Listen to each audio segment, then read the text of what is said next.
কিয়ামতের ময়দানে এমন একটি বিভীষিকাময় হবে, সমস্ত উম্মতেরা ইয়া নফসি পড়বে, সমস্ত পয়গম্বররাও ইয়া নফসি পড়বে।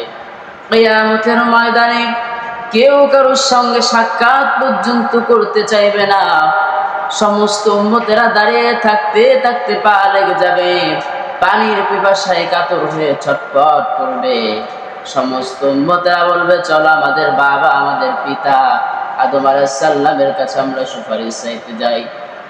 তখন সমস্ত উম্মতেরা চলে যাবে আদম আলাইহিস সালামের কাছে।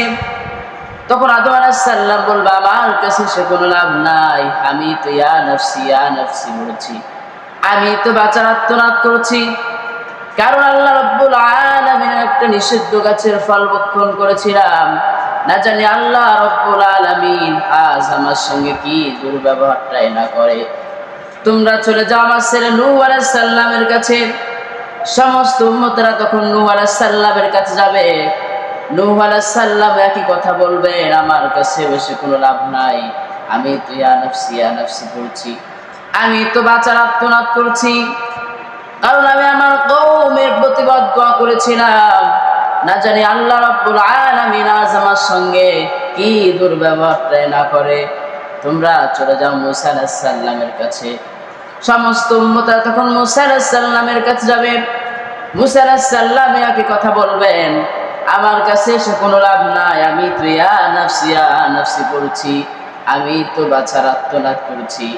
কারণ এই যে ফিরআউনের বংশের একটা লোককে এক থাপ্পড় দিয়ে দুনিয়া থেকে বিদায় করে দিয়েছিলাম, না জানি আল্লাহ রাব্বুল আলামিন আজ আমার সঙ্গে কি দুর্ব্যবহারটাই না করে। তোমরা চলে যাও ইব্রাহিম আলাইহিস সালামের কাছে। সমস্ত উম্মতরা তখন ইব্রাহিম আলাইহিস সালামের কাছে যাবে।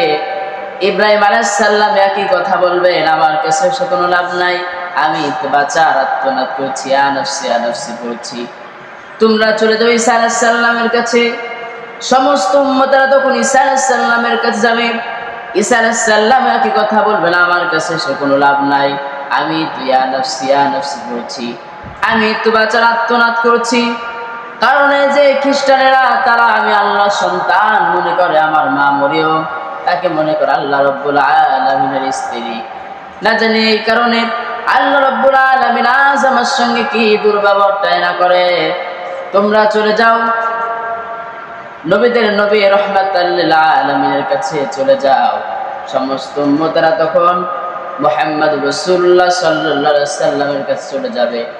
তখন মুহাম্মদ রাসূলুল্লাহ সাল্লাল্লাহু আলাইহি সাল্লাম সিজদায় পড়ে যাবে। আল্লাহ রাব্বুল আলামিন বলেন, হে নবী, কি কারণে আপনি সিজদায় পড়ে গেলেন? আল্লাহর নবী বললেন, হে আল্লাহ, তুমি আমার উম্মতদেরকে জাহান্নামের আগুনে দিও না। আল্লাহ রাব্বুল আলামিন বলেন, হে নবী, আজকে আপনার এমন একটি স্পেশালি পাওয়ার দিয়ে দিলাম, আমি যে সুন্দর জান্নাত বানালাম, আপনার উম্মতদেরকে সেখানে বাছাইকৃত করে সুপারিশ করে আপনার উম্মতদেরকে তাদেরকে জান্নাতে শামিল করে দেন।